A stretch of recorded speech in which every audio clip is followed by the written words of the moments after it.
పేద విద్యార్థులకు చదువుకున్న నిరుద్యోగ యువతకు నైపుణ్యం పెంచే కోర్సుల్లో శిక్షణ ఇచ్చి వారికి ఉపాధి అవకాశాలు కల్పించేందుకు కృషి చేస్తామని రాష్ట్ర పర్యాటక శాఖ మంత్రి జూపల్లి కృష్ణారావు పేర్కొన్నారు. సంగారెడ్డి జిల్లా కోహీర్ మండలం కవేలి గ్రామంలో ప్రజాపాలనలో భాగంగా గ్రామీణ యువత కోసం స్టేట్ ఇన్స్టిట్యూట్ ఆఫ్ హాస్పిటాలిటీ మేనేజ్మెంట్లో అడ్మిషన్లు మరియు నైపుణ్యాభివృద్ధి కోర్సులను రాష్ట్ర పర్యాటక శాఖ మంత్రి జూపల్లి కృష్ణారావు ప్రారంభించగా Zaheerabad MP Suresh Kumar Shetkar, MLC Anjireddy, SETWIN chairman Giridhar Reddy, మాజీ మంత్రి చంద్రశేఖర్, పర్యాటక శాఖ సీఎస్ వాణిప్రసాద్, జిల్లా కలెక్టర్ ప్రతీక్ జైన్, ఎస్పీ పరితోష్ పంకజ్, నిజం డైరెక్టర్ వెంకటరమణ తదితరులు పాల్గొన్నారు. ఈ సందర్భంగా మంత్రి మీడియా సమావేశంలో మాట్లాడుతూ 2012లో ఇక్కడ ప్రారంభించిన ఈ ఇన్స్టిట్యూట్ కొంతకాలం బాగా నడిచిన గత 10 సంవత్సరాలుగా నిర్లక్ష్యానికి గురై మూతపడిందని, 99 రోజుల ప్రజాపాలనలో భాగంగా పూర్వ వైభవం కల్పించేందుకు 5 కోట్ల రూపాయల నిధులు కేటాయించి శిథిలావస్థకు చేరిన భవనాన్ని రెనోవేషన్ చేసి ఫర్నిచర్ తదితరాలను ఏర్పాటు చేస్తామని వివరించారు. ఈ ఇన్స్టిట్యూట్లో నిరుద్యోగ యువతకు ఉపాధి కోర్సులను వివిధ భాషల్లో శిక్షణ ఇవ్వడం వల్ల వారి కాళ్లపై నిలబడేందుకు సహాయం పడుతుందన్నారు. ఇక్కడ శిక్షణ పొందే విద్యార్థులకు శిక్షణా కాలంలో స్టైఫండ్ ఇచ్చేందుకు ప్రయత్నిస్తామన్నారు. ఇక్కడ శిక్షణ పొందే వారికి ఉద్యోగ ఉపాధి అవకాశాలతో పాటు టూరిజం ప్రమోషన్ కూడా అవసరమని వివరించారు.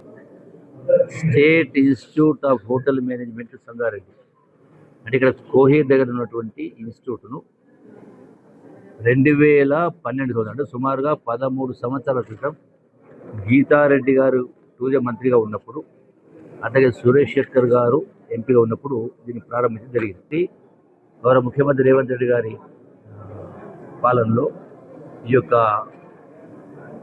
పరిపాలన అట్లాగే ప్రణాళిక అంటే 99 రోజుల ప్రజాపాలన ప్రణాళిక సందర్భంగా 99లో ఇది ఒకటి ఏర్పాటు చేయడం జరిగింది.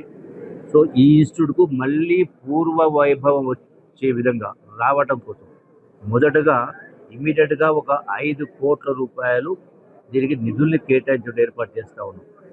దీని ద్వారా ఈ శిథిలావస్థలో ఉన్నటువంటి బిల్డింగ్ను మొత్తం కూడా మళ్ళీ రెనోవేట్ చేస్తూ ఇన్ఫ్రాస్ట్రక్చర్ కావాల్సిన మొత్తం ఏర్పాటు చేస్తూ ఫర్నిచర్ తీసుకొస్తూ దానికి అవసరమైనటువంటి ఇన్స్ట్రుమెంట్స్ ఎక్విప్మెంట్ తెచ్చుకుంటూ ఏర్పాటు చేసి మళ్ళీ అడ్మిషన్స్ అనేది ఎస్సీ కార్డు ద్వారా కావచ్చు, ఇతర ఆర్గనైజేషన్ ద్వారా కూడా ఈ యొక్క అడ్మిషన్ తీసుకునే కార్యక్రమం చేసి వాళ్లకు హాస్పిటాలిటీ సర్వీసెస్ అట్లాగే గైడ్స్ కావచ్చు, వివిధ భాషలు అంటే టూరిస్టులకు అవసరమైనటువంటి మనకి ఎక్స్ప్లెయిన్ చేయడం కోసం వివిధ భాషలను కూడా అంటే ఇతర దేశాల భాషలను కూడా నేర్పించేటువంటి కార్యక్రమం చేస్తూ ఇట్లా వివిధ రకాల దీనిలో వివిధ ట్రేడ్స్లో ట్రైనింగ్ ఇచ్చి ఏర్పాటు చేసి వాళ్లకు ఈ వసతులు కల్పించే కార్యక్రమం చేస్తా ఉన్నాం.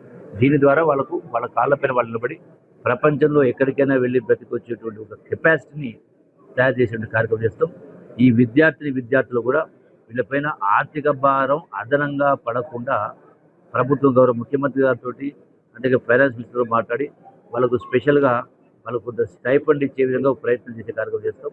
ఆ టూరిజం ప్రమోషన్కు వీళ్ళ అవసరం కూడా చాలా ఉంటుంది కాబట్టి ఒక రకంగా వాళ్ళకు ఉపాధి అవకాశం కల్పించడంతో పాటుగా ఈ టూరిజం ప్రమోషన్ కూడా అవసరం ఉంటుంది కాబట్టి మా టూరిజం శాఖ ద్వారా కొన్ని నిధుల్ని ఈ యొక్క ట్రైనింగ్ సెంటర్కు, ఈ యొక్క హోటల్ మేనేజ్మెంట్ ఇన్స్టిట్యూట్కు ఫండ్స్ కూడా శాంక్షన్ చేసే ఏర్పాటు చేస్తాను.